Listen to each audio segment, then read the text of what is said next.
Edhe këtë vit qarku i Korçës mbetet më i kërkuari nga turistët e huaj. Gjatë këtyre muajve ka patur 5% më shumë turistë të huaj krahasuar me të njëjtën periudhë të vitit të kaluar. Ndërkohë, pritet që marrëveshja e firmosur mes presidentit Macron dhe kryeministrit Rama për masterplanin turistik të japë një hov zhvillimi më tej juglindjes.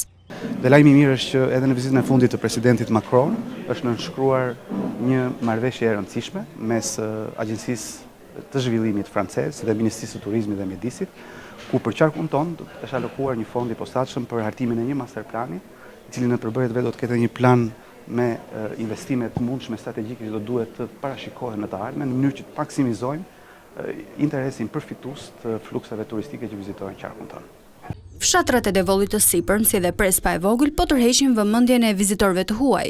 Devolli Sipërm është vërtet më i kërkuari për Sinicën, qytetin Arzën, Dobërgorën e famshme që ka vendin e shenjtë të gjitha besimeve, por nuk lëm dot prapa Prespën. Aty kemi filluar me kajak, lundrimet në mes të kallamishteve, është bërë vëzhgim i zogjve, një nga atraksionet më të mëdha me anët të teleskopëve. Kemi turistë që e kanë piketuar si vend dhe vinë her pas here. Shërbimi shëndetësor në Pogradec do të jetë 24 orë në dispozicion të pushuesve përgjatë gjithë vijës liçenore. Do të hapet qendra verore përgjatë bregut të liçenit nga data 1 qershor deri në 30 shtator, ku do të shërbejnë si gjithmonë 2 mjek dhe 2 infermier.